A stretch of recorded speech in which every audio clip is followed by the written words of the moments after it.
Escuta a ciência. Olá, eu sou a Letícia Sarturi e esse é o seu Escuta Ciência, que hoje vai ter um bate-papo entre mim e quem? O Júlio, né, Júlio? Pois é, eu sou o Júlio Ponce e o Escuta Ciência dessa semana vai falar sobre um assunto que eu acredito que todos os nossos ouvintes devem ter visto as notícias, nos portais de notícias, nos noticiários pela televisão, que é a febre maculosa. Pois é, a febre maculosa que até tem assustado muitas pessoas, mas a gente vai aqui colocar informações sobre a doença para que você fique um pouco mais tranquilo, um pouco mais tranquila e possa se prevenir, especialmente se você é de alguma região em que estão aparecendo esses casos. Bom, primeiro eu começo com uma notícia ruim, que são o número de casos desse surto que aconteceu, né, e ali relacionado a uma fazenda onde aconteceu um evento. São 17 casos suspeitos agora, essa notícia atualizada no dia 19 de junho, só que a gente sabe que foram 4 óbitos pela doença, e tem uma mulher que está internada e que também esteve no mesmo local e está internada pela doença. O fato é que todas as pessoas que tiveram a febre maculosa pegaram a doença lá numa fazenda em Campinas, em que acontecem eventos, e essas pessoas estiveram em eventos na fazenda nos últimos dias e acabaram adquirindo a doença, pegando essa infecção. E muitas delas não conseguiram um diagnóstico suficiente e precoce o suficiente, né, para que pudesse ser feito um tratamento adequado. Então, primeiro ponto, né, Júlio? Vamos acalmar as pessoas falando assim, não é todo mundo que pega que morre. Primeiro ponto é esse, né? Não é todo mundo que pega e que morre. A questão é o diagnóstico, que às vezes acaba sendo difícil. Geralmente, se você tem sintomas de febre maculosa, você vai ter sintomas parecidos com outras doenças no início. E por causa disso, acaba se dificultando o diagnóstico e, consequentemente, esse difícil diagnóstico acaba impedindo um tratamento rápido, um tratamento precoce. Tratamento precoce que não tem nada a ver com Covid, tá? Que fique muito claro. Um tratamento rápido para que, então, a bactéria não provoque mais danos no organismo. A gente já vai falar sobre isso, mas antes vamos comentar um pouco da onde vem essa doença, o que é essa bactéria, né? Que bactéria que é essa e como que a gente pega essa doença, né, Júlio? Pois é, a Letícia mencionou, né, a questão do número dos casos e isso é muito importante porque ajuda, né, pode ajudar a gente a estabelecer a forma de contágio e ajudar os serviços de saúde, obviamente, a identificarem os casos dessa doença.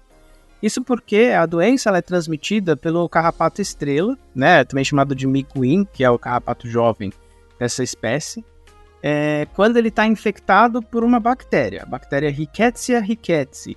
Então, é importante a gente ressaltar, o carrapato em si não causa a doença, ele transmite porque ele está infectado com uma bactéria, essa bactéria Rickettsia rickettsii. E esse carrapato aparece bastante em área que tem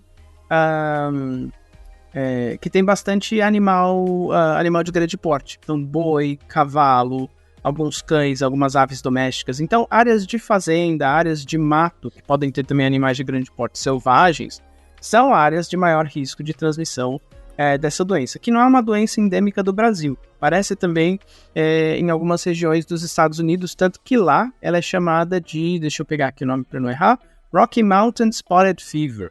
Né? Então, a febre com esses pontilhados, né, com essas manchas das montanhas rochosas.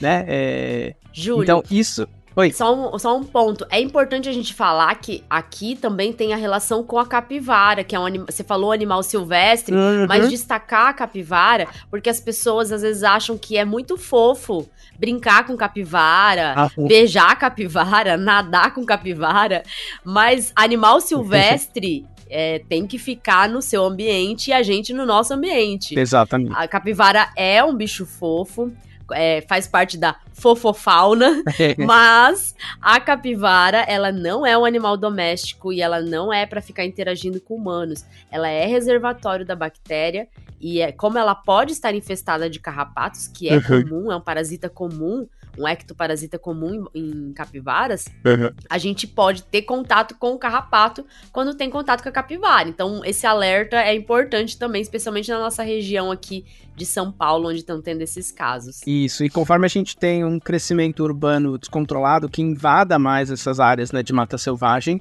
maior o risco. Então, para começar, eu acho que é importante a gente falar, né, deixar claro para as pessoas. É importante que, se você for entrar em um local de mato por qualquer motivo, é bom estar de calça e camisa comprida, de preferência de bota e, se possível, com roupa de cores mais claras, que o contraste vai ajudar você a localizar o carrapato, né? Isso é importante porque o carrapato ele precisa ficar um tempo fixado nas peles das pessoas para poder passar através ali dos fluidos dele a bactéria para a pessoa. Então, se você ficar exposto e não perceber que esse carrapato está ali, é mais provável que você tenha essa transmissão. Você sabe que eu vi uma dica muito boa quanto a isso, que é você, quando tá nessas áreas de risco, né, onde tem infestação de carrapato, você ficar checando o seu corpo, falam a cada 3 horas, porque o carrapato, ele demora em média 4 horas, se ele ficar fixado no seu corpo por 4 horas, tem mais chance de você pegar a doença.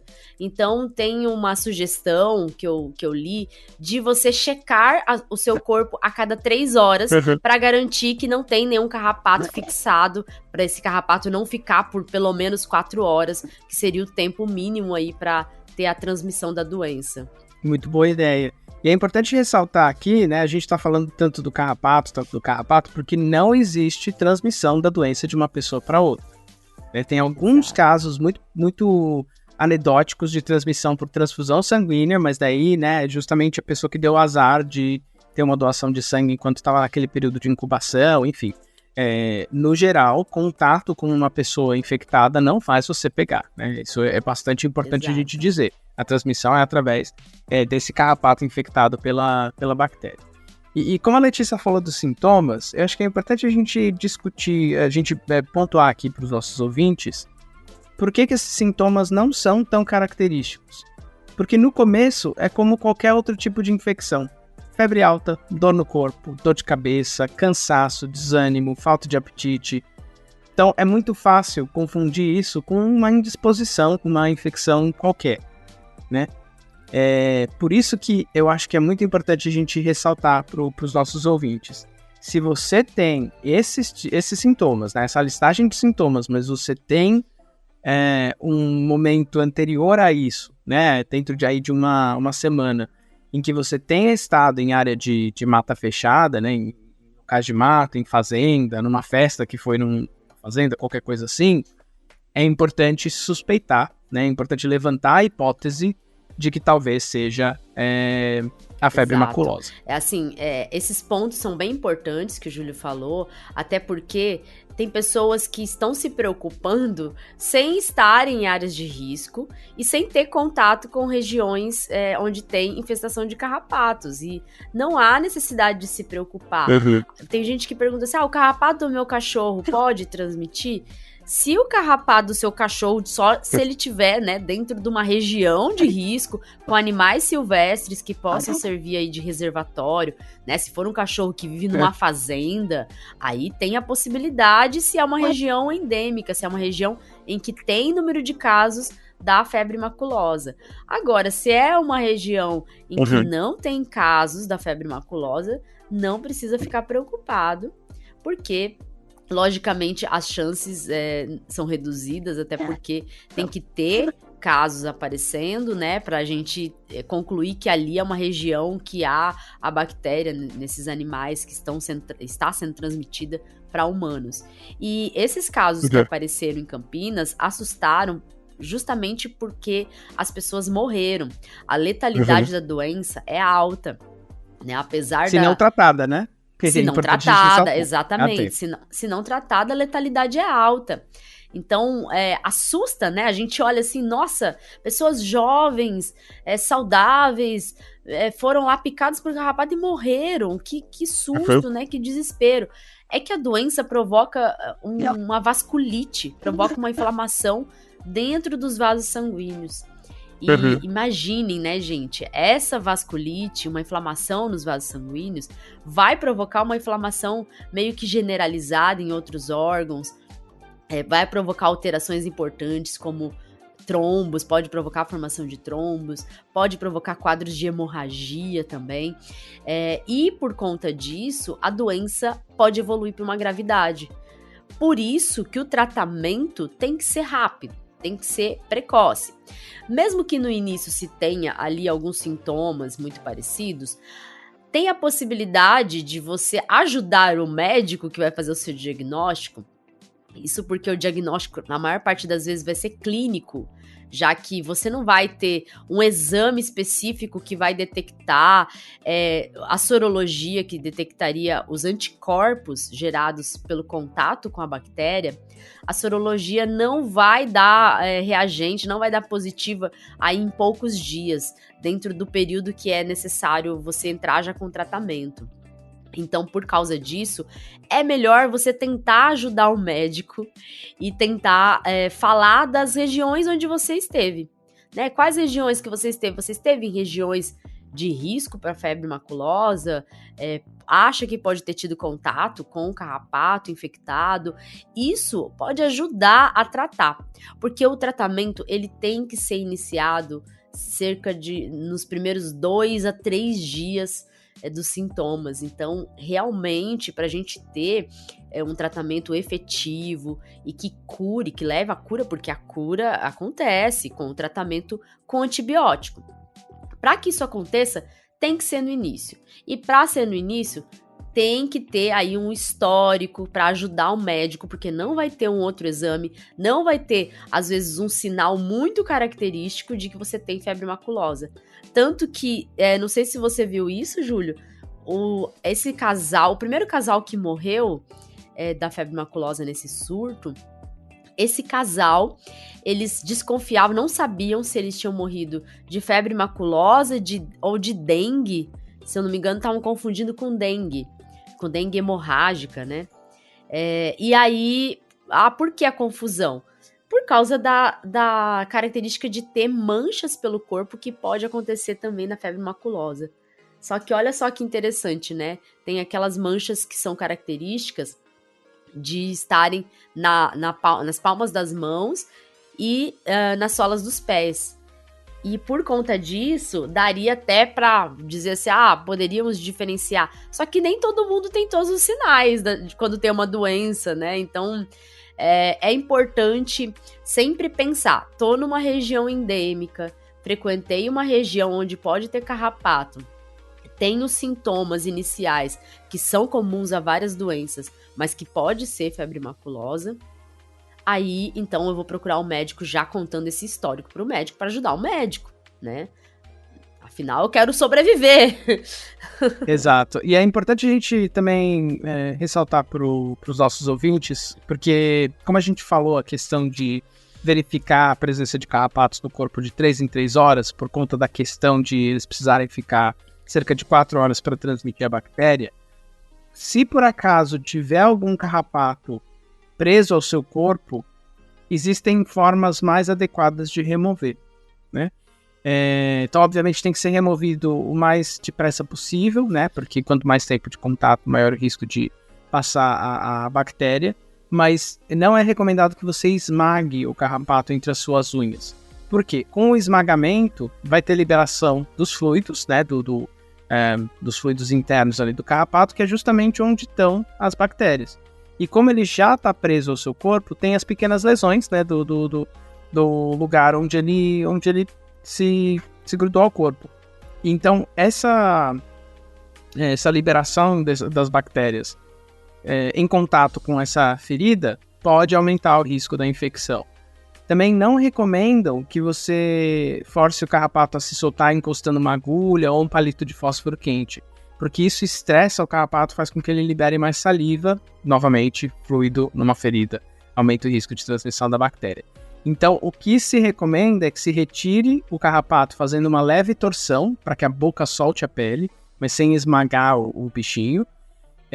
Ou então que se use algum repelente, né? Tem um produto químico, o DEET, que é dietilmetatoluamida, que é eficiente contra mosquito e carrapato. Então, até como uma forma de manter o carrapato longe do corpo, além de você andar com a roupa fechada, né, com bota alta, roupa de cor clara para poder visualizar, utilizar esses repelentes pode ser uma segunda barreira, uma barreira agora química, não mais física, para impedir o carrapato de se grudar na pele. Pois é, e assim, uma coisa importante, falando até mesmo dessa questão de regiões endêmicas também, que a gente falou, é deixar claro que, como que a gente sabe, né? A doença, ela tem notificação compulsória. O que é isso? Significa que qualquer profissional da saúde que faça o diagnóstico da doença, ele tem que notificar isso para os órgãos responsáveis, para que se tenha, então, uma vigilância epidemiológica em cima dos quadros de febre maculosa, das regiões onde tem os casos de febre maculosa. E aqui no Brasil, as regiões que são endêmicas, são consideradas endêmicas, são regiões no norte do estado do Paraná e nos estados da região sudeste. Isso exatamente a gente falando da infecção por Rickettsia rickettsii, né, que é a febre maculosa brasileira. Agora, para a infecção por outras espécies, como a Rickettsia parkeri, a gente tem casos em regiões de Mata Atlântica, que pode ter no estado do Rio Grande do Sul, já foram registrados, Santa Catarina, Bahia e Ceará, mas esse tipo de infecção por esse tipo de bactéria tem quadros clínicos menos graves.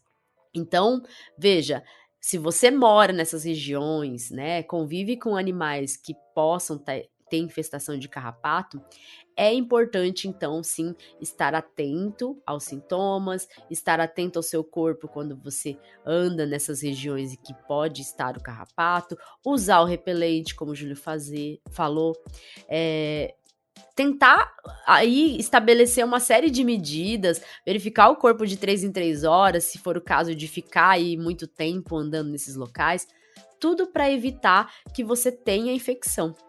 Já no caso de você ter a infecção, aí você tem que tentar procurar um atendimento médico o mais rápido possível. Exato. Baseando-se no seu histórico. Então é uma mensagem que é mais importante que os nossos ouvintes tenham, né? E por isso que eu acho que é bacana a gente poder dar esse conhecimento para quem está ouvindo.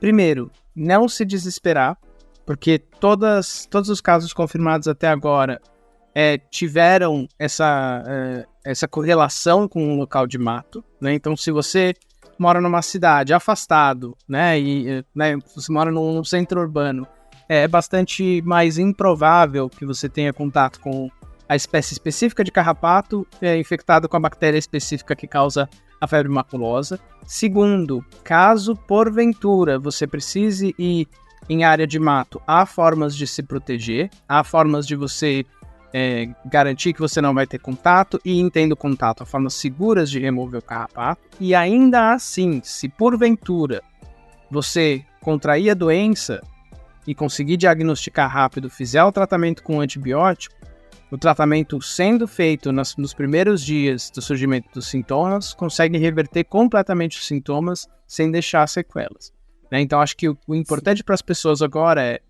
tenham cuidado, tenham conhecimento, e se por acaso vocês conhecem alguém que está com a suspeita da doença, ou, né, tiverem um diagnóstico, como foi o caso que a Letícia mencionou, né, que acharam que é dengue, agora que vocês sabem, é importante levantar essa potencial hipótese diagnóstica e falar, olha, mas eu estive numa área de mato, será que não pode ser a febre maculosa? Porque a gente, sabendo que está tendo, né, essa evolução de casos, esperamos que fique localizado, que seja restrito a esse acontecimento, mas a gente tem que estar preparado caso surjam outros casos no futuro. Exato. A febre maculosa, ela pode ter aí o ano inteiro, né? Não tem uma época mais específica. É claro que na época onde se tem proliferação de filhotes de carrapatos, miquins, pode ter, então, um maior número de casos, né? Porque as pessoas não enxergam, o carrapatinho é muito pequenininho, né? Pode-se ter maior número de casos. Porém, ela pode estar presente o ano inteiro. Então não dê bobeira, não pense que é só agora que tem febre maculosa. Não, vai continuar tendo febre maculosa, até porque a vacina que tem disponível, ela não é muito eficaz, e como a gente não tem uma necessidade, porque a doença ela não tem um alto número de casos, e ela tem cura, né, desde que diagnosticada corretamente, não temos a vacinação assim disponível facilmente. Enfim, pessoal, é isso por hoje. Por hoje é só.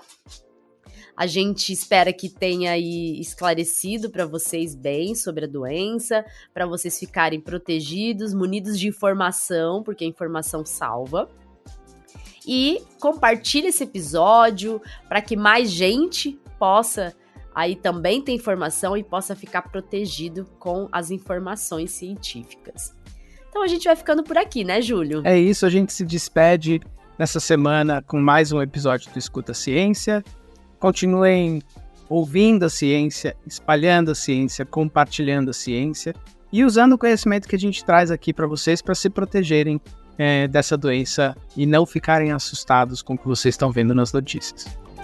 É isso, pessoal. Tchau, tchau e até o próximo episódio. Escuta ciência. Tchau, tchau. Ei, ouvinte, não vai embora ainda não. Você sabia que agora você pode apoiar o Escuta Ciência? Sim, nós criamos um Apoia-se para o Escuta Ciência. Você poderá nos ajudar a ampliar nosso trabalho e custear os gastos que temos para semanalmente colocar o Escuta Ciência no ar. Você pode nos apoiar com valores a partir de R$2, viu? A gente nem tá pedindo muito. E ainda terá recompensas que incluem dar pitacos no podcast, sugerir temas, um grupo exclusivo para apoiadores, episódios exclusivos e até sorteio de brindes com temas científicos. Entra no link do Apoia-se que está na descrição do episódio. Esse link aqui, apoia.se/Escuta a Ciência Podcast. Tudo junto e sem acento. Apoie nosso trabalho. Fazemos isso por amor e dedicação, mas queremos fazer cada vez melhor para você, por você. Seu apoio é importante. Se você não puder apoiar com dinheiro, não se preocupe. Nos ajude divulgando o Escuta a Ciência. Obrigada por acreditar que a ciência deve ser escutada.